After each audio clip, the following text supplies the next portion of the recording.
Formula होता है mass into acceleration. Force का फॉर्मूला जो है वो क्या होता है, मास इनटू एक्सेलरेशन। वो काम यहाँ पे कौन करता है, फोर्स की जगह यहाँ पे वर्ड आ जाता है टॉर्क, और टॉर्क जो है, टॉर्क को हम लिखते हैं लेटर टाउ से। टॉर्क को किससे लिखा जाता है, टाउ से लिखा जाता है। मास, मास की जगह वर्ड क्या आ गया, मोमेंट ऑफ इनर्शिया, और एक्सेलरेशन की जगह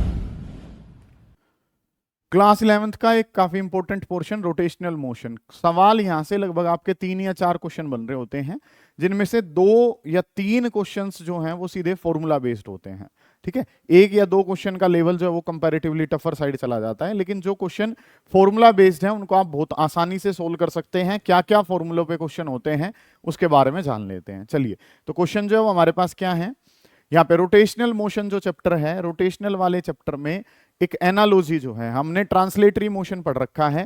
ट्रांसलेटरी मोशन को हम किस तरीके से रोटेशन में कन्वर्ट करते हैं, वो सारी चीजें जो है वो मैं आपको समझाने की कोशिश करता हूं। सारे बच्चे ध्यान से देख रहे होंगे, कोई दिक्कत आती है तो आप लोग पूछेंगे। तो काम जो हमने करना क्या कुछ है उस पर ध्यान दें। कंसेप्ट जो है वो क्या यूज होते हैं, क्या क्या बातें यहाँ पे इंपॉर्टेंट हैं। सबसे पहले अगर मैं बात करूं तो सबसे पहले हम ट्रांसलेटरी और रोटेटरी मोशन की एनालॉजी जो है उसको क्लियर कर लेते हैं कि ट्रांसलेटरी और रोटेटरी मोशन जो है उसमें किस तरीके से चीजें जो हैं वो एक दूसरे से मैच खाती हैं, और क्या क्या कंसेप्ट जो है वो हम यहाँ पे यूज कर सकते हैं, ठीक है। तो जैसे अगर मैं बात करूं तो वर्ड जो है वो आपके पास क्या है, ट्रांसलेटरी मोशन आपके पास है। एक जो मोशन है वो कौन सा है, ट्रांसलेटरी मोशन है, ठीक है, जिसके बारे में बहुत अच्छे से आपने पढ़ रखा है, काफी टाइम से लगातार आप इसको पढ़ रहे हो। और एक जो मोशन है सर वो हमारे पास कौन सा है, रोटेटरी मोशन है। एक ट्रांसलेटरी मोशन है, एक रोटेटरी मोशन है। इनके बारे में काम जो है ना वो अब आपने सीखना है, ठीक है, कि चीजें ट्रांसलेटरी मोशन से how do we convert things from translatory to rotatory motion. तो सबसे पहले ही अगर बेटा हम बात करें तो सबसे पहली जो बात चलती है वो चलती है कि सर यहाँ पे वर्ड जो है वो क्या होती है, डिस्प्लेसमेंट हमारे पास होता है। यहाँ पे जो वर्ड है सर वो हमारे पास क्या है, डिस्प्लेसमेंट। कुछ अच्छे कंसेप्ट्स के बारे में बात कर रहे होंगे। यहाँ पे जो वर्ड है सर वो डिस्प्लेसमेंट हमारे पास है, और displacement is denoted by letter S. यहाँ पे डिस्प्लेसमेंट होती है, रोटेशन में जाते ही वो जो कंसेप्ट है वो कन्वर्ट हो जाता है एंगुलर डिस्प्लेसमेंट में, ठीक है। कि यहाँ पे जो वर्ड है सर वो हमारे पास क्या हो गया, एंगुलर डिस्प्लेसमेंट, और angular displacement is denoted by letter theta. ये जो है यहाँ पे डिस्प्लेसमेंट है, वहां पे वो जो वर्ड है वो एंगुलर डिस्प्लेसमेंट हो जाती है, थीटा से लिखी जाती है। अगली अगर मैं बात करूं तो ये एस जो है, ये एस बराबर होता है आर थीटा के, where R is the radius. S जो है वो किसके बराबर है, एस बराबर है आर थीटा के। अगला जो कंसेप्ट है सर वो हमारे पास यहाँ पे जो वर्ड है, यहाँ पे वर्ड है वेलोसिटी।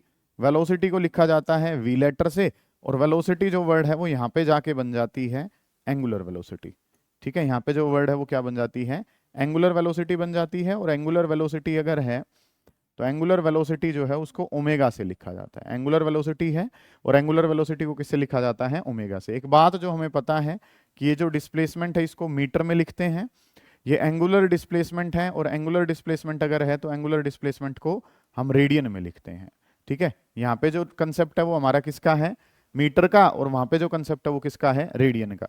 तो वेलोसिटी, वेलोसिटी को अगर मैं लिखूं तो वेलोसिटी को लिखा जाता है मीटर पर सेकंड से, और एंगुलर वेलोसिटी जो है, एंगुलर वेलोसिटी जो है उसको लिखा जाता है रेडियन पर सेकंड से, ठीक है। उसको मीटर पर सेकंड से, तो यहाँ पे इसको जो लिखा गया वो किससे लिख दिया, रेडियन पर सेकंड से। इस तरीके से काम जो है ना वो आपने पढ़ना है कि जो डिस्प्लेसमेंट वर्ड काम कर रहा है वो वहां पे कर रहा है एंगुलर डिस्प्लेसमेंट, जो यहाँ वेलोसिटी कर रही है वो वहां पे कर रही है एंगुलर वेलोसिटी। इस तरीके से काम है। और v सिंपल इसका डेरिवेटिव करके लिखते हैं तो v का फॉर्मूला होता है, और v का फॉर्मूला जो है सर वो बन जाता है आर ओमेगा। ये काम पता है। नेक्स्ट अगर मैं बात करता हूं तो यहाँ पे जो कंसेप्ट है वो किसका है, एक्सेलरेशन का कंसेप्ट है, और एक्सेलरेशन को ए से लिखा जाता है। इसकी यूनिट के बारे में अगर मैं बात करूं तो इसकी यूनिट हो जाती है सर मीटर पर सेकंड स्क्वायर। एक्सेलरेशन को ए से लिखा जाता है, इसकी यूनिट क्या होगी, मीटर पर सेकंड स्क्वायर। यहाँ पे जो वर्ड है सर वो एंगुलर आगे आ जाएगा तो नाम क्या बन जाएगा, एंगुलर एक्सेलरेशन हो जाएगा। और एंगुलर एक्सेलरेशन अगर है तो एंगुलर एक्सेलरेशन को किससे लिखा जाता है, अल्फा से। तो ये मीटर की जगह जो वर्ड है वो बदल करके आ जाएगा, मीटर की जगह बदल के वर्ड आ जाएगा रेडियन, तो रेडियन पर सेकंड स्क्वायर, ये इसकी यूनिट बन जाएगी। और अगर इसका और इसका रिलेशन देना है तो ए बराबर किसके होता है, आर अल्फा के बराबर होता है। ए बराबर है किसके, आर अल्फा के। ये सबसे बेसिक कंसेप्ट्स जो है वो आपने इनके जाने हैं, ठीक है। अच्छा, वेलोसिटी जो है वो यहाँ पे कितनी है कि इनिशियल वेलोसिटी अगर है तो इनिशियल वेलोसिटी को हम यू लिखते हैं, फाइनल जो वेलोसिटी है सर उसको क्या लिखा जाता है, वी। ऐसे ही अगर मैं बात करता हूं तो इनिशियल वाली जो वेलोसिटी है उसको ओमेगा नोट से लिखा जाता है, और फाइनल वाली वेलोसिटी जो है उसको किससे लिखा जाता है, ओमेगा से। इनिशियल वेलोसिटी को u से, फाइनल वाली को किससे लिखा जाता है, v से। इनिशियल वाली को ओमेगा नोट से और फाइनल वाली जो है उसको किससे लिखा जाता है, ओमेगा से लिखा जाता है। ठीक है, तो इसके बेसिस पे हमारी जो इक्वेशन ऑफ मोशन है उनका अगर कन्वर्जन करना पड़े तो उनका कन्वर्जन जो है वो हमारे पास कुछ कैसे होगा। ठीक है, कि अगर मैं बात करता हूं तो सबसे पहली इक्वेशन है कि v बराबर है v is equals to U plus A T. इस तरीके से काम जो है वो हमने करना है। v को यहाँ पे हम क्या लिख देते हैं, v को बना देते हैं ओमेगा, u जो है सर वो किसके बराबर है, ओमेगा नोट, a की जगह जो है वो क्या है अल्फा, और टाइम की जगह जो है वो कितना है t। v is equal to U plus A T. तो v को हमने जो लिखा वो क्या लिख दिया, v को हमने लिख दिया था ओमेगा प्लस u की जगह omega naught plus alpha into में t। ये काम आपने करा। नेक्स्ट जो कंसेप्ट है सर उसके बारे में अगर हम बात करें तो s बराबर है you T plus half A T का स्क्वायर। s डिस्प्लेसमेंट के बारे में अगर हम बात करें तो डिस्प्लेसमेंट बराबर है s is equal to U T plus half A T square. ऐसे ही s को अगर लिखना चाहूं तो थीटा लिख दिया, u की जगह ओमेगा नोट t और प्लस में कितना हो जाएगा हाफ, a की जगह अल्फा और इनटू में कितना हो गया टी स्क्वायर। क्योंकि टाइम जो है वो तो सेम ही रहना है, चाहे वो ट्रांसलेटरी मोशन हो चाहे वो रोटेटरी मोशन हो, दोनों जगह टाइम तो टाइम ही रहेगा। ये चीजें जो है वो हमारी थोड़ी बदल जाती हैं। नेक्स्ट अगर मैं बात करता हूं तो थर्ड इक्वेशन जो है सर वो हमारे पास क्या थी कि v square minus u square, और v square minus u square किसके बराबर है, 2as के बराबर है। V square minus u square किसके बराबर है, 2as। v की जगह अगर मैं लिखूं तो v की जगह कितना है ओमेगा स्क्वेयर, u की जगह कितना है ओमेगा नोट का स्क्वायर इज इक्वल्स टू 2 की जगह 2, a की जगह अल्फा और s की जगह वर्ड जो है वो क्या है थीटा हमारे पास है। ठीक है, ये कन्वर्जन आपने कर दिया कि आप सिंपल ट्रांसलेटरी मोशन से इक्वेशन को कहां पे बना पाए हो, रोटेशनल मोशन की इक्वेशन जो है वो आप बना पाए हैं। नेक्स्ट बहुत अगले वाले जो कंसेप्ट हैं उनके बारे में अगर हम बात करें तो अगले वाली चीजें जो है सर वो हमारे पास क्या है, यहाँ पे वर्ड जो है वो हम पढ़ रहे होंगे जैसे मास। ट्रांसलेटरी मोशन जो है ये इस तरफ वाला जो मोशन है वो कौन सा है, ये वाला ट्रांसलेटरी मोशन है। ये जो मोशन है सर ये कौन सा है, ट्रांसलेटरी मोशन आपके पास है। इस तरफ वाले की अगर हम बात करते हैं तो ये वाला जो मोशन है इसके बारे में बात करेंगे तो ये कौन सा है, रोटेटरी है। एक ट्रांसलेटरी मोशन है और एक जो है वो कौन सा है, रोटेटरी मोशन है। ठीक है, तो यहाँ पे जो काम मास करता है कि ट्रांसलेटरी मोशन में जो काम मास का है, मास जो काम करेगा, मास जो है क्वांटिटी ऑफ मैटर जो है उसके बारे में अगर हम बात करें किलोग्राम में मेजर करते हैं। मास का जो महत्व है वो यहाँ पे ले लिया जाता है किसके द्वारा, मोमेंट ऑफ इनर्शिया। काफी इंपॉर्टेंट कंसेप्ट है मोमेंट ऑफ इनर्शिया, इसके बारे में हम बात कर रहे होंगे। ठीक है, वर्ड जो है वो यहाँ पे जो है वो कौन ले लेता है, यहाँ पे वर्ड आ जाता है मोमेंट ऑफ इनर्शिया। ये वाली चीजें कंपैरेटिवली बेटर हैं, इन पे थोड़ा ध्यान देंगे कि मोमेंट ऑफ इनर्शिया जो है सर उसको किस लेटर से लिखा जाता है, आई से लिखा जाता है। Mass is measured in terms of kilogram. Moment of inertia को लिखते किससे हैं, आई से, और इसकी यूनिट के बारे में अगर हम इसके बात करें तो इसकी यूनिट जो है सर वो होती है किलोग्राम मीटर स्क्वायर में। इसकी जो यूनिट है, यूनिट सर इसकी किस में होती है, किलोग्राम मीटर स्क्वायर में। ये काम कर लिया, जो काम यहाँ मास करता है वो काम वहां पे कौन करता है, मोमेंट ऑफ इनर्शिया करता है। नेक्स्ट मास हो गया, मोमेंट ऑफ इनर्शिया हो गया। अब अगर अगली बातें हम करें तो हमने कुछ बातें पढ़ी, जैसे यहाँ पे जो काम कौन करता है, फोर्स। ये वाली चीजें इंपॉर्टेंट हैं। फोर्स को किससे लिखा जाता है, एफ से, और फोर्स का फॉर्मूला क्या होता है, फोर्स का फॉर्मूला होता है मास इनटू एक्सेलरेशन। फोर्स का फॉर्मूला जो है सर वो क्या होता है, मास इनटू एक्सेलरेशन।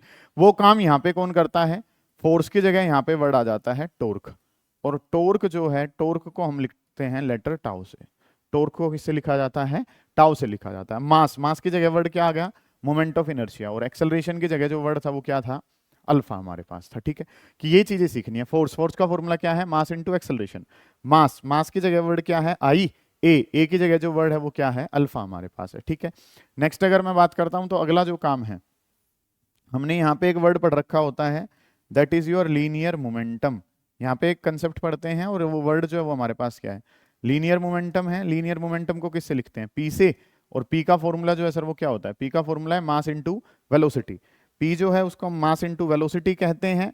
तो यहाँ पे एंगुलर मोमेंटम वर्ड आ जाता है, और एंगुलर मोमेंटम जो है, एंगुलर मोमेंटम को किससे लिखते हैं, एंगुलर मोमेंटम जो है सर उसको एल से लिखा जाता है। एम की जगह तो वर्ड क्या आ गया, आई, और वी की जगह जो वर्ड है सर वो क्या आ गया, ओमेगा हमारे पास। ठीक है, इस तरीके से काम है। अगली एक बात और हमारे पास बनती है जो कि टॉर्क जो है, ये सारे वेक्टर क्वांटिटी तो जैसे हैं ही, एल भी वेक्टर है, ठीक है, पी भी वेक्टर है और यहाँ पे एफ भी वेक्टर था, ठीक है। तो अगर टाउ वेक्टर को लिखना है, ये कंसेप्ट कई बार नीट में पूछा गया है कि टाउ वेक्टर जो है वो बराबर होता है आर क्रॉस एफ। देखो पिछले वाली स्लाइड में जो ट्रांसलेटरी वाला था वहां पे आर होता है, अब ये वाला जो काम कर रहे हैं इसमें आर जो है वो कहाँ आ गया, रोटेटरी वाली साइड, कि टाउ वेक्टर बताना है तो टाउ वेक्टर किसके बराबर है, आर क्रॉस एफ के बराबर है। सिमिलरली अगर मैं बात करता हूं एल वेक्टर की, तो एल वेक्टर जो है सर वो बराबर है, और एल वेक्टर बराबर है R vector cross P vector, कि लीनियर वाले की क्रॉस प्रोडक्ट जो है वो करनी है आर से, तो हमारे पास आंसर किसका आ जाएगा, एंगुलर मोमेंटम का आंसर आ जाएगा। एक बात जो हमें पता है वो क्या, कि एफ वेक्टर फोर्स जो वेक्टर है, फोर्स बराबर है डीपी डिवाइडेड बाई डी के, कि फोर्स जो वेक्टर है, फोर्स वेक्टर बराबर है और फोर्स बराबर है डीपी डिवाइडेड बाई डी। इस तरीके से काम आपने करना है। फोर्स बराबर है DP by D, force, force की जगह वर्ड क्या आ गया, टाउ, तो टाउ बराबर आ जाएगा किसके, डीएल डिवाइडेड बाई डी के। फोर्स बराबर है डीपी बाई डी, तो टाउ, टाउ बराबर हो गया किसके, डीएल डिवाइडेड बाई डी के। इस तरीके से काम है। फोर्स ये पढ़ रखा है ना सेकंड लॉ से, सेकंड लॉ से क्या पढ़ा है कि एफ, एफ किसके बराबर है, डीपी डिवाइडेड बाई डी। यहाँ पे जो वर्ड है वो क्या हो गया, एफ की बजाय टाउ आ गया, तो टाउ किसके बराबर है, डीएल डिवाइडेड बाई डी के। इस तरीके से काम जो है वो आपने करा। नेक्स्ट जो बातें हैं यहाँ पे काफी इंपॉर्टेंट कंक्लूजन आ रहा है, यूजिंग लॉ ऑफ कंजर्वेशन, या फिर क्या कह देते हैं, इफ नेट फोर्स एक्टिंग जो है, नेट जो फोर्स एक्ट कर रहा है सर वो अगर किसके बराबर है, नेट फोर्स एक्टिंग जो है सर वो किसके बराबर है, जीरो। तो फोर्स अगर जीरो के बराबर है तो जीरो बराबर है किसके, डीपी डिवाइडेड बाई डी।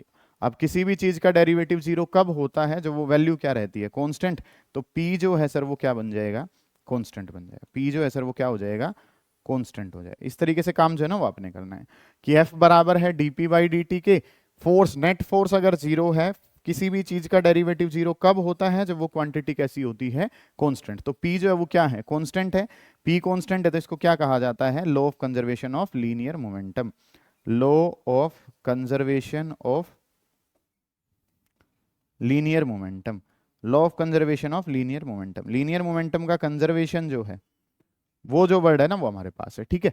कि काम जो है वो आपने क्या करना है, एफ बराबर है डीपी बाई डी के, तो फोर्स अगर जीरो है तो डीपी बाई डी, ये आंसर जीरो कब होगा, जब मोमेंटम जो है वो कैसा हो जाएगा, कांस्टेंट। और मोमेंटम अगर कांस्टेंट है तो इसको क्या कहा जाता है, law of conservation of linear momentum कहा जाता है, ठीक है।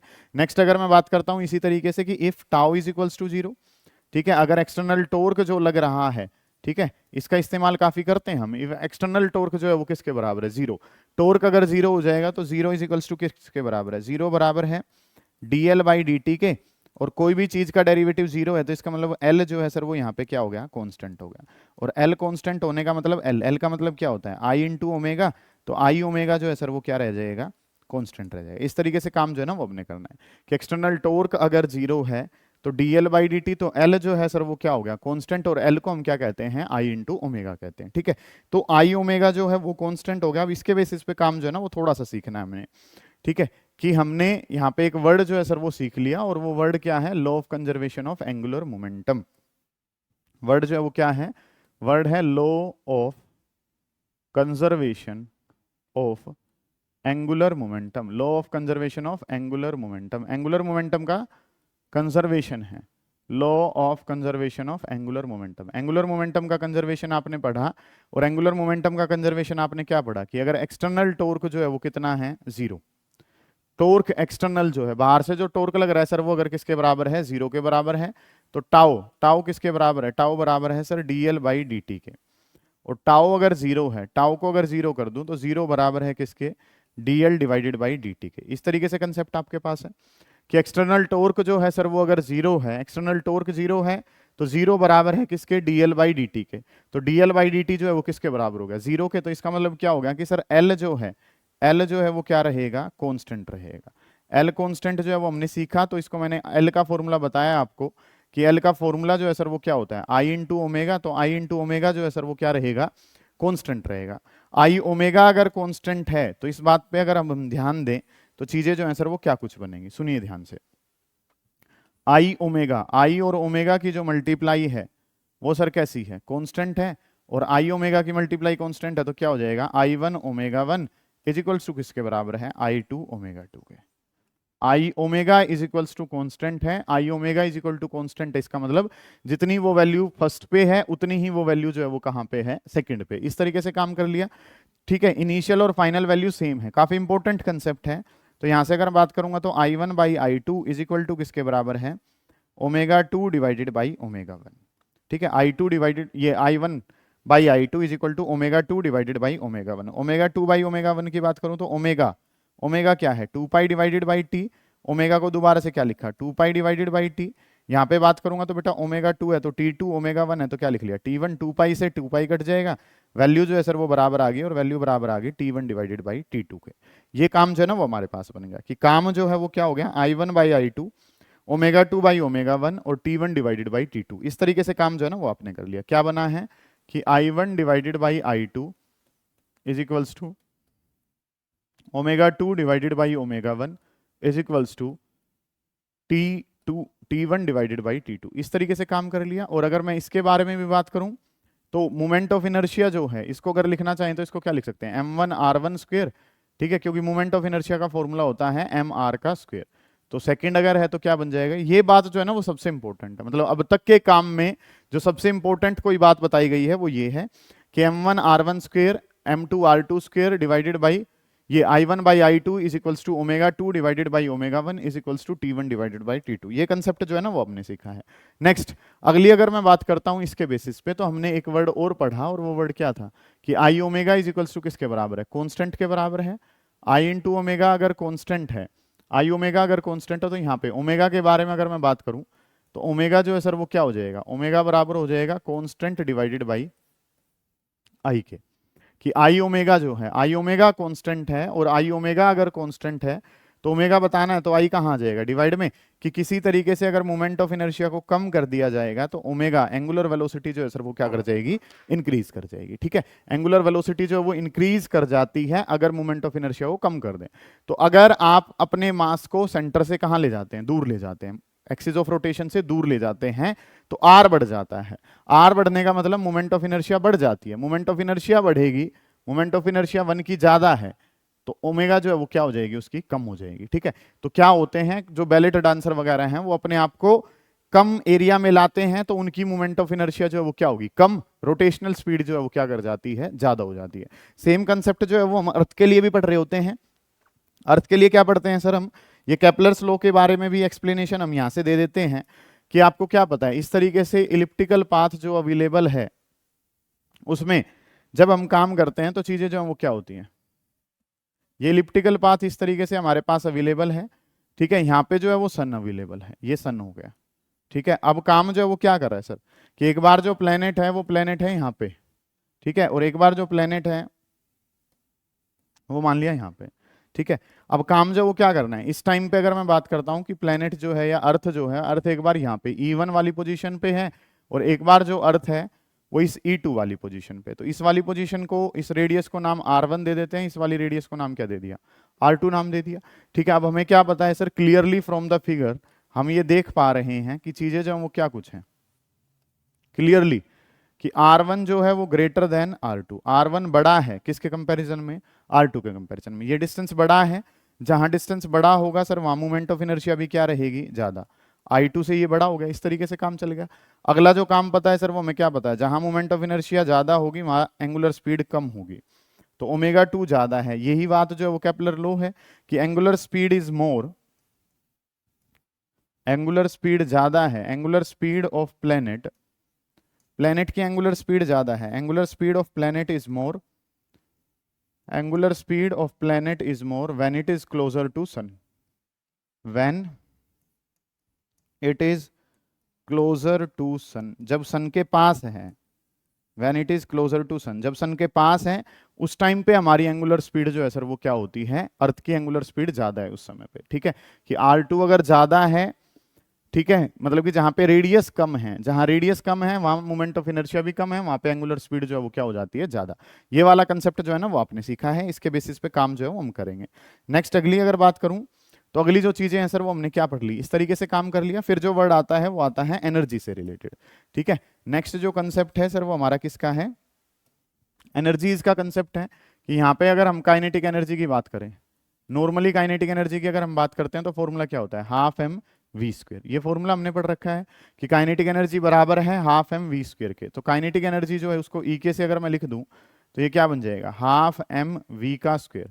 मैंने काम क्या करा, मास से मल्टीप्लाई कर दिया और मास से ही मैंने क्या कर दिया, डिवाइड कर दिया। कि काइनेटिक एनर्जी का फॉर्मूला है हाफ एम वी स्क्वेयर, मैंने मास से मल्टीप्लाई कर दिया और मास से ही क्या कर दिया, डिवाइड कर दिया। कोई दिक्कत ही नहीं है, मास से मल्टीप्लाई मास से डिवाइड करा तो ये क्या हो गया, एम का स्क्वेयर, ये क्या हो जाएगा v का स्क्वायर और डिवाइडेड बाय कितना हो गया 2m हमारे पास।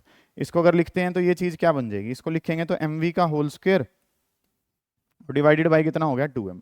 mv को मैं क्या कह देता हूँ, p कह देता हूँ, तो p का स्क्वायर और डिवाइडेड बाय कितना हो गया 2m। ये फॉर्मूला जो है सर, ये फॉर्मूला आ गया किसका, काइनेटिक एनर्जी का। कि काइनेटिक एनर्जी बराबर है, और काइनेटिक एनर्जी बराबर है P square divided by 2m के। ये कंसेप्ट जो है ना वो हमने सीखा कि काइनेटिक एनर्जी जो है सर उसका फॉर्मूला क्या है, हाफ एम वी स्क्वायर है, मास से मल्टीप्लाई मास से डिवाइड कर दिया। अब ये काम जब हम रोटेशनल काइनेटिक एनर्जी के लिए लेकर चलेंगे, कंसेप्ट है रोटेशनल काइनेटिक एनर्जी, ये काम करना है। हाफ की जगह तो क्या रहा हाफ, मास की जगह क्या हो जाएगा आई, मोमेंट ऑफ इनर्शिया हो जाता है वी। वी जो लेटर है उसकी जगह अगर मैं बात करूंगा तो वी की जगह वर्ड क्या आ जाता है, ओमेगा। कि अगर हम काइनेटिक एनर्जी की बात करें तो काइनेटिक एनर्जी जो है उसका फॉर्मूला क्या है, हाफ एम वी स्क्वायर, तो रोटेशनल वाली का हाफ, एम की जगह आई, वी की जगह ओमेगा। तो रोटेशनल काइनेटिक एनर्जी जो है सर उसका फॉर्मूला क्या बन गया, उसका फॉर्मूला बन गया हाफ आई ओमेगा का स्क्वायर। मैंने क्या कर दिया, आई से मल्टीप्लाई कर दिया और आई से ही मैंने डिवाइड कर दिया। ठीक है, इस तरीके से काम कर लिया कि रोटेशनल काइनेटिक एनर्जी है हाफ आई ओमेगा स्क्वायर, आई से मल्टीप्लाई कर दिया, आई से ही डिवाइड कर दिया, कोई दिक्कत नहीं है। अब इनसे काम, ये जो काम, ये बात जो है ना ये पता होनी चाहिए। अगला जो कंसेप्ट है सर वो हमारे पास क्या हो गया, हाफ, ये क्या हो गया I square omega square divided by कितना हो गया 2i। इस तरीके से काम करा तो इसको लिखते हैं तो ये क्या लिखा गया, आई ओमेगा का होल स्क्वायर डिवाइडेड बाय कितना हो गया 2i आपके पास। काफी इंपॉर्टेंट कंसेप्ट है, रोटेशनल काइनेटिक एनर्जी हमारे पास है। ठीक है, आई ओमेगा को हम एल कह देते हैं, तो एल का स्क्वायर और डिवाइडेड बाय कितना हो गया 2i। कि rotational kinetic energy, rotational kinetic energy जो है सर वो किसके बराबर है, L square divided by 2i। इस तरीके से काम जो है ना वो हमने कर लिया। काइनेटिक एनर्जी का formula P square by 2m है, और रोटेशनल काइनेटिक एनर्जी का फॉर्मूला क्या हो गया, L square divided by 2i। ये काम जो है ना वो हमने पढ़ा। बार बार हम मोमेंट ऑफ इनर्शिया को यूज कर रहे हैं, तो मोमेंट ऑफ इनर्शिया का कंसेप्ट जो है वो और ज्यादा इंपॉर्टेंट हो जाता है।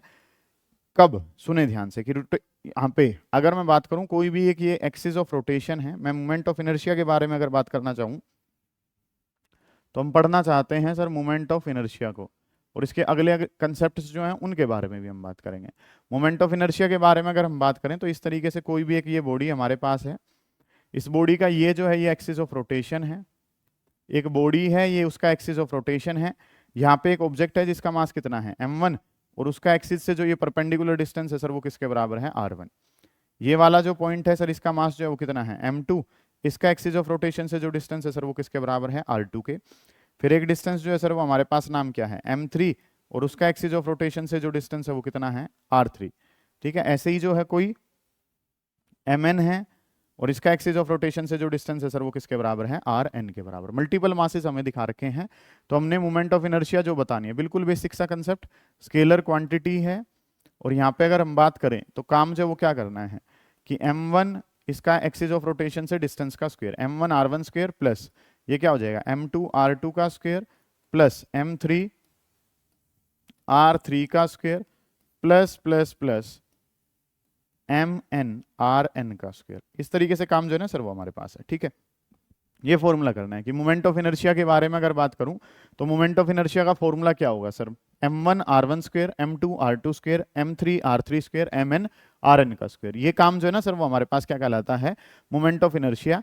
इस तरीके से काम है, और मोमेंट ऑफ इनर्शिया को अगर आई से लिखते हैं तो इसका फॉर्मूला है summation of I goes from 1 to n, I की वैल्यू 1 से n जा रही है, और ये क्या है एम आई आर आई का स्क्वायर। इस तरीके से काम जो है ना वो हमने कर लिया कि मोमेंट ऑफ इनर्शिया जो है वो किसके बराबर है, मोमेंट ऑफ इनर्शिया बराबर है एम आई आर आई का स्क्वायर। इस तरीके से काम जो है ना वो आपने करना है। दोबारा देख लो, ध्यान से समझ लो, काम करना क्या कुछ है। वर्ड है moment of inertia, moment of inertia क्या है, m1 r1 square m2 r2 square mn rn square. सभी मोमेंट मास की मल्टीप्लाई स्क्वायर ऑफ डिस्टेंस से कर देनी है। यूनिट्स के बारे में अगर हम बात करेंगे तो यूनिट जो है सर, इसके वाली यूनिट के बारे में बात करूं तो ये क्या है केजी, और डिस्टेंस की बात करूं तो डिस्टेंस जो है सर वो किस में हो गया, मीटर स्क्वायर में। तो आंसर क्या बन जाएगा, केजी मीटर का स्क्वायर हमारे पास बन जाएगा। ठीक है, अब इसके बेसिस पे दो थ्योरम हम पढ़ रहे होते हैं। एक जो थ्योरम है उसका नाम है थ्योरम ऑफ पैरेलल एक्सिस, और एक जो नाम है सर वो हमारे पास है थ्योरम ऑफ परपेंडिकुलर एक्सिस। इनके बारे में काम करना है। तो एक जो वर्ड है वो है थ्योरम ऑफ पैरेलल एक्सिस, एक जो वर्ड है सर वो हमारे पास क्या नाम है, थ्योरम ऑफ परपेंडिकुलर एक्सिस। क्या कुछ है सुने ध्यान से। वर्ड है थ्योरम ऑफ पैरेलल एक्सिस, और नेक्स्ट जो कंसेप्ट है वो हमारे पास है थ्योरम ऑफ परपेंडिकुलर एक्सिस।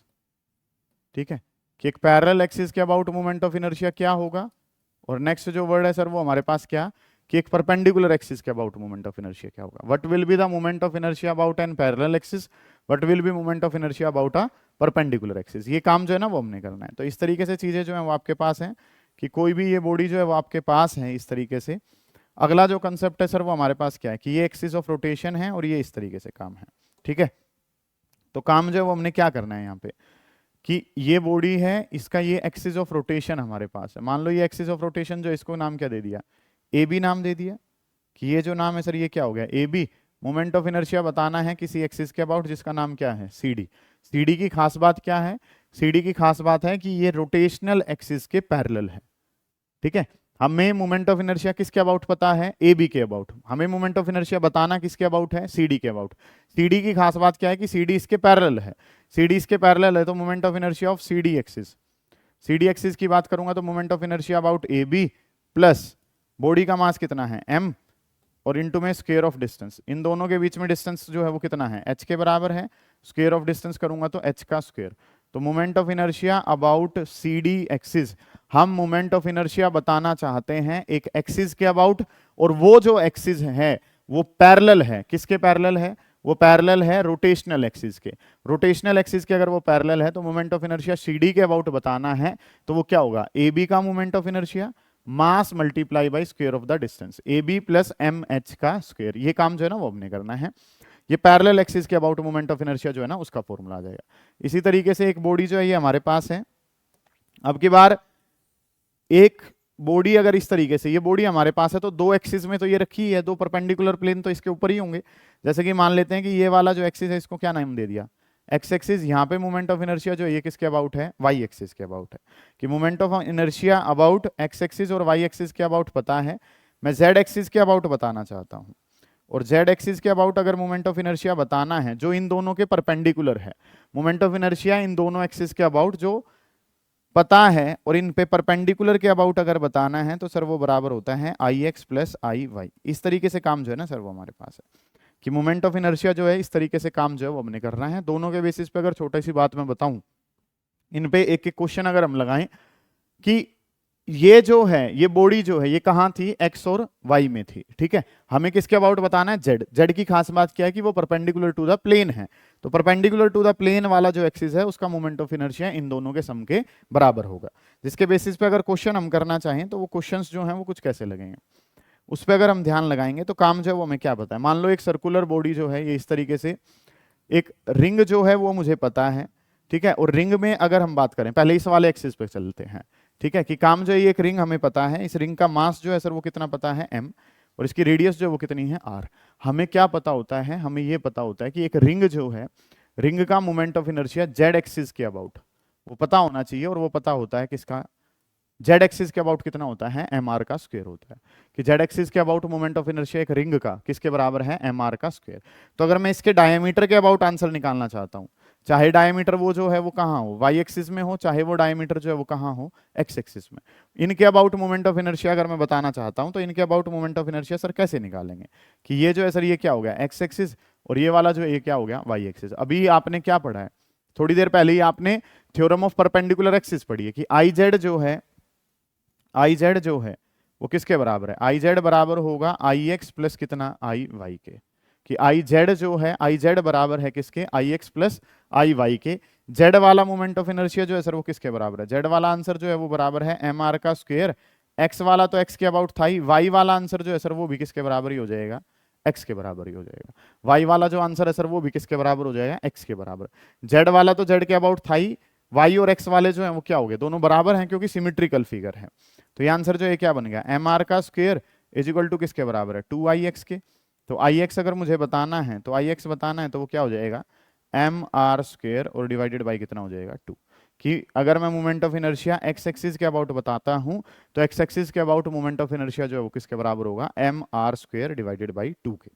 ये काम जो है वो आपने कर लिया। नेक्स्ट अगला जो काम है वो क्या करना है सर, कि अगली जो बात है, अब इसके अबाउट जो है वो पता चल गया, जो सेंटर वाला एक्सिस था या एक्सिस ऑफ रोटेशन था, इसका आंसर जो है वो कितना पता चल गया, M R square divided by 2 के बराबर है।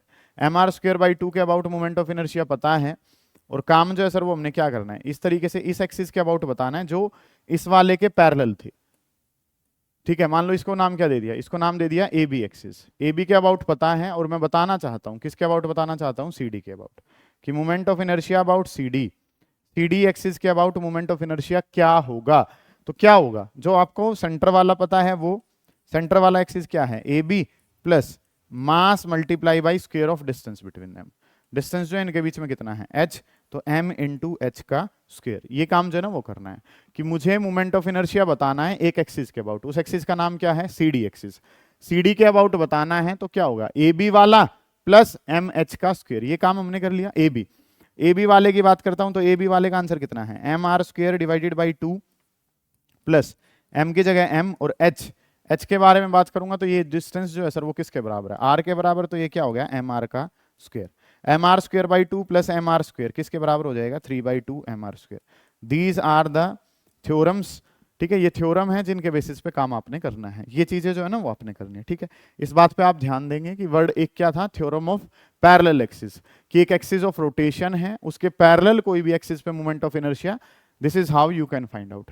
यहाँ पे काम जो है वो क्या है, एक प्लेन लेमिना है जिसपे परपेंडिकुलर एक्सिस की मोमेंट ऑफ इनर्शिया मुझे बतानी है। तो मैं वो मोमेंट ऑफ इनर्शिया कैसे बताऊंगा, कि एक्स और वाई वाले को जोड़ देंगे, वो किसके बराबर आ जाएगा, जेड के। जो प्लेन पेपर में है उनके परपेंडिकुलर निकालना है, परपेंडिकुलर वाले का आंसर इन दोनों का सम होता है। ये बातें जो है वो आपने कर ली। नेक्स्ट जो काम है सर, इस तरीके से हम जो है इनकी एप्लीकेशंस का इस्तेमाल कर सकते हैं। ठीक है, अब अगला जो काम है, जैसे moment of inertia, moment of inertia depends, moment of inertia जो है सर वो किस पे डिपेंड करता है। मोमेंट ऑफ इनर्शिया जैसे डिपेंड कर रहा है, सबसे पहले तो वो क्या पता है हमें, कि m पे डिपेंड कर रहा है। फिर जो है एम आर स्क्वायर तो फॉर्मूला ही था कि सर मास पे डिपेंड कर रहा है, और किस पे डिपेंड कर रहा है, रेडियस पे डिपेंड कर रहा है। ठीक है, ये तो फॉर्मूला ही हमारे पास था। नेक्स्ट जो काम है वो हमारे पास क्या है, position of axis of rotation. Axis of rotation यहाँ की बजाय यहाँ शिफ्ट हो जाएगा तो मोमेंट ऑफ इनर्शिया क्या हो जाएगा, बदल जाएगा। ठीक है, तो वो जो है वो किस पे और डिपेंड कर रहा है, वो डिपेंड कर रहा है एक्सिस ऑफ रोटेशन पे। एक्सिस ऑफ रोटेशन देखो ना, यहाँ पे अगर मैं y और x की बात करूं तो मोमेंट ऑफ इनर्शिया आधा है, एक्सिस ऑफ रोटेशन को z कर दूंगा तो मोमेंट ऑफ इनर्शिया क्या हो जाएगा, डबल हो जाएगा। तो काम जो वो किस पे और डिपेंड कर रहा है sir, it depends on position of axis of rotation, position of axis of rotation. वो एक्सिस ऑफ रोटेशन की पोजीशन पे डिपेंड कर रहा है। ठीक है, depends on position of axis of rotation, axis of rotation की पोजीशन पे डिपेंड करता है। और फोर्थ सबसे इंपॉर्टेंट जो है, that is distribution of mass, distribution of mass, distribution of mass from axis of rotation, distribution of mass from axis of rotation. Axis of rotation से मास कितनी दूर है। ठीक है, distribution of mass from axis of rotation, axis of rotation से मास कितनी दूर है, ये जो है वो इस पे भी डिपेंड करता है। और यहाँ के इसकी के बेसिस पे हम कहते हैं कि हाँ, hollow body has more moment of inertia, कि मोमेंट ऑफ इनर्शिया एक होलो बॉडी का, moment of inertia for a hollow body is greater than moment of inertia for a solid body. Moment of inertia for a hollow body is greater than moment of inertia of solid, कि moment of inertia जो एक hollow body का होता है वो ज्यादा होता है किसके कंपैरिजन में, मोमेंट ऑफ इनर्शिया जो एक सॉलिड बॉडी का होता है। ये कंसेप्ट जो है ना वो आपको पता होना चाहिए। ठीक है, तो हमने सबसे पहले यहाँ पे जो जाना वो क्या जाना, कि एक ट्रांसलेटरी मोशन वाली चीजों को how can we convert into rotational motion, अलग अलग फॉर्मूले उनके जाने, law of conservation of angular momentum समझा, moment of inertia, theorem of parallel axis, perpendicular axis, moment of inertia किन फैक्टर्स पे डिपेंड करता है, ये सारी बातें जो है सर वो हमने जानी है। उसके बाद वाली जो चीजें हैं, काम जो है वो हमने क्या करना है, मैं मोमेंट ऑफ इनर्शिया को टिप्स एंड ट्रिक्स वाली एक छोटी सी 30 सेकंड की वीडियो में आपको अलग अलग मोमेंट ऑफ इनर्शिया याद कैसे करने हैं वो बता चुका हूं। ठीक है, कैसे याद करने हैं वो वहां से एक बार देखेंगे। बाकी यहाँ पे एक बात जो आपने पढ़नी है, मैं अभी दोबारा एक बार लिख देता हूं उनको। ठीक है, इजीली इनको कैसे याद कर सकते हैं वो वहां पे बताया हुआ है। ठीक है, कि हमारे पास ये 6 फिगर्स हैं। मान लो सबसे पहले अगर मैं बात करता हूं तो एक रिंग है, देन जो वर्ड है वो हमारे पास क्या है, एक डिस्क है, फिर जो है वो हमारे पास क्या है, होलो सिलेंडर है, नेक्स्ट जो वर्ड है सर वो हमारे पास क्या है, सॉलिड सिलेंडर है। एक होलो सिलेंडर है, नेक्स्ट जो है वो क्या है, सॉलिड सिलेंडर है। नेक्स्ट अगर मैं बात करूं तो होलो स्फीयर है, एक होलो स्फीयर वर्ड है, then is your solid sphere. इनके लिए काम जो है ना बेटा वो हमने करना है कि एक जो वर्ड है वो हमारे पास क्या है, ring, disc, hollow cylinder, solid cylinder, ठीक है, होलो स्फीयर, सॉलिड स्फीयर, और इस तरीके से काम जो है ना वो हमने करने हैं। अब चीजें जो है वो हमारे पास क्या है, इनकी मूवमेंट ऑफ इनर्शिया जो है ना सर वो हमें देनी है कि इनकी मूवमेंट ऑफ इनर्शिया जो है सर वो क्या कुछ होगी। इनकी मूवमेंट ऑफ इनर्शिया जानते ही हैं, रिंग के बारे में तो अभी बात ही कर रहा था मैं, कितनी होती है, एम आर स्क्वायर। जो रिंग की होती है वही होलो सिलेंडर की होती है, वो भी कितनी है, एम आर स्क्वायर। डिस्क के बारे में बात करूं तो डिस्क के लिए आंसर क्या होता है, M R square divided by 2 के बराबर है। डिस्क के लिए आंसर कितना है, M R square by 2। Solid cylinder की बात करूंगा तो सॉलिड सिलेंडर का आंसर कितना है, M R square divided by 2 के ही बराबर है। ठीक है जी। होलोस्फीयर, होलोस्फीयर के लिए बात करें तो 2/3 एम आर स्क्वायर हमारे पास है, और सॉलिड वालों का कम होता है तो आंसर कितना होगा, 2/5 एम आर का स्क्वायर। इस तरीके से काम जो है ना वो हमने करना है। ठीक है, कि ये वैल्यूज जो है वो आपको दिखा रखी हैं, ये ring, disc, hollow cylinder, solid cylinder, hollow sphere और सॉलिड स्फीयर के लिए वैल्यूज इस तरीके से चलती हैं। अब काम जो है वो हमसे क्या पूछा जाता है कि काइनेटिक एनर्जी ट्रांसलेशन वाली divided by kinetic energy total वाली। ठीक है, what fraction of total kinetic energy is translatory in case of hollow sphere.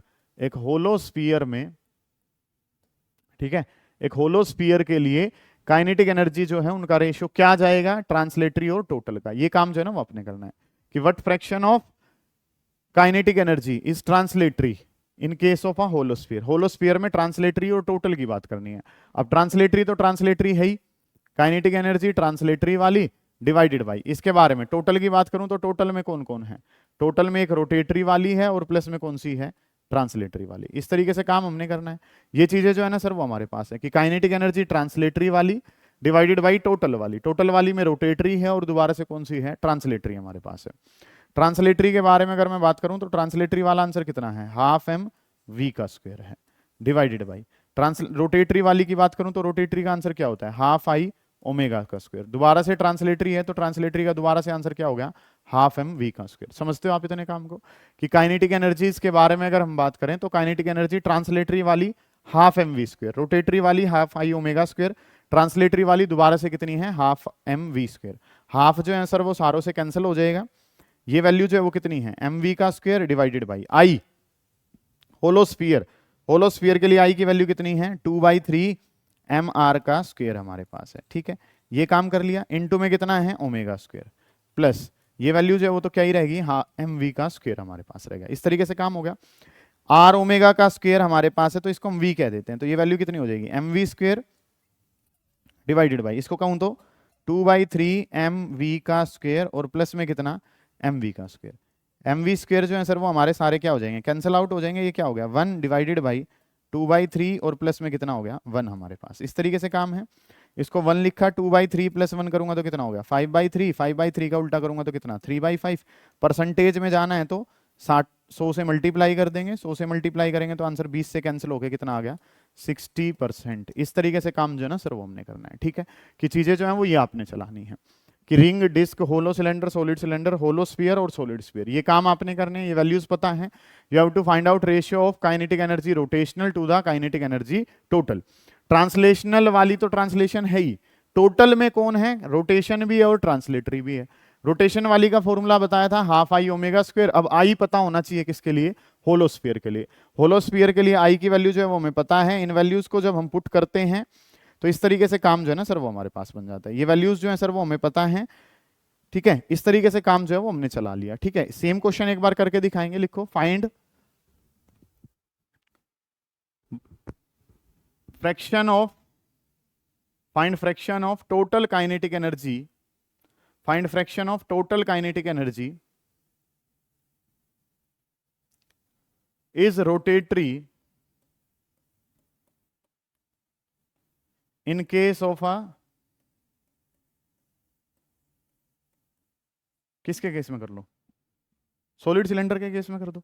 ठीक है, in case of a solid cylinder. एक सॉलिड सिलेंडर के लिए ये डाटा जो है वो सोल्व करके दीजिए कि एक सॉलिड सिलेंडर जो है सर वो गिवन है, और उस सॉलिड सिलेंडर के लिए काइनेटिक एनर्जी रोटेटरी और काइनेटिक एनर्जी टोटल, इनका रेशियो जो है ना वो बताना है आपने कि क्या रेशियो होगा। तो रेशियो जो है सर वो अगर बताना है तो चीजें जो है वो क्या कुछ चलेंगी, सुनिए ध्यान से। काइनेटिक एनर्जी रोटेशन, रोटेशन वाली की बात करूं तो क्या फॉर्मूला है, हाफ आई ओमेगा का स्क्वायर। ठीक है, टोटल, टोटल वाली की बात करूं तो क्या हो जाएगा, half I omega square plus half M V का स्क्वायर। इस तरीके से काम कर लिया, हाफ हाफ हाफ, ये कैंसिल हो गया सर सारा का सारा। कि अगर मैं बात करता हूं रोटेशन वाली तो हाफ आई ओमेगा स्क्वायर है, टोटल वाली में हाफ आई ओमेगा स्क्वायर, और एक वर्ड जो है वो क्या बन गया, half M V square. Half तो उड़ गया सर सारा का सारा। अगला जो काम है सॉलिड सिलेंडर, सॉलिड सिलेंडर के लिए आई की वैल्यू जो है सर वो कितनी बताई सॉलिड सिलेंडर के लिए, M R square divided by 2। I की वैल्यू जो है सर वो कितनी है, M R square divided by 2 के बराबर है। आई के बारे में बात करूंगा तो आई का फॉर्मूला क्या है, M R square divided by कितना है 2, इनटू में कितना हो गया ओमेगा स्क्वायर। ठीक है, इस तरीके से काम कर लिया। आई को क्या लिखा, आई को लिखा M R square divided by 2, into में कितना हो गया ओमेगा स्क्वायर, प्लस वैल्यू जो है सर वो कितनी है एम वी का स्क्वायर। इस तरीके से काम हमने कर लिया कि चीजें जो है सर वो क्या है, kinetic energy rotation by total, ये रोटेशन वाली ये टोटल वाली, हाफ हाफ हाफ सारों में से उड़ा दिया, आई की जगह आई वाली वैल्यू ओमेगा स्क्वायर, आई की जगह आई वाली वैल्यू ओमेगा स्क्वायर, और इस तरीके से काम कर लिया, एम वी का स्क्वायर बन गया। ठीक है, अब अगर मैं एम के बारे में बात करता हूं तो एम जो है सर वो थ्रू आउट कैंसिल हो जाएगा, आर ओमेगा का स्क्वायर का मतलब क्या हो गया, वी स्क्वायर डिवाइडेड बाई कितना हो गया 2। ठीक है, आर ओमेगा का मतलब V square divided by 2, R omega का मतलब क्या हो गया, वी स्क्वायर डिवाइडेड बाई 2, और प्लस में कितना हो गया, क्योंकि आर इंटू ओमेगा किसके बराबर होता है, वी के बराबर होता है, वी स्क्वायर बाई 2 और वी स्क्वायर बाई 2, इसको करूंगा तो वी स्क्वायर बाई 2 और ये 2 ऊपर भेज दूंगा तो 3v स्क्वायर डिवाइडेड बाई कितना हो गया 2, हमारे पास 2 से 2 कैंसिल, वी स्क्वायर से वी स्क्वायर कैंसिल, तो 1/3, और 1/3 का अगर 100% बनाता हूं तो आंसर आ जाता है 33.3%। आंसर जो वो कितना आ जाता है 33.3%। ये काम जो है ना सर वो हमने करना है, कोई दिक्कत है, ये पोर्शन जो है वो सॉलिड सिलेंडर के केस में आपने कर लिया, कोई दिक्कत इतने काम में आती है तो उसको पूछेंगे। ठीक है, डन है ये पोर्शन कि सर सॉलिड सिलेंडर के लिए काम करा तो ये चीजें जो है ना वो हमारे पास बनती हैं। ठीक है, ये बहुत बेसिक सा पोर्शन आपने देखा है, ये बहुत बेसिक सा पोर्शन किसके लिए, सिलेंडर के लिए। ठीक है, इतना काम जो है वो मोमेंट ऑफ इनर्शिया का, टॉर्क, ये रिलेशंस जो है वो अगर आप करते हैं तो 1 या 2 क्वेश्चन जो है वो यहाँ वाले पोर्शन से बड़ी आसानी से आपके निकल सकते हैं। ठीक है, इस पे ध्यान दे लेंगे, कोई दिक्कत आती है उसको पूछ लेंगे। ठीक है, निपटा लेंगे बेटा इतने काम को।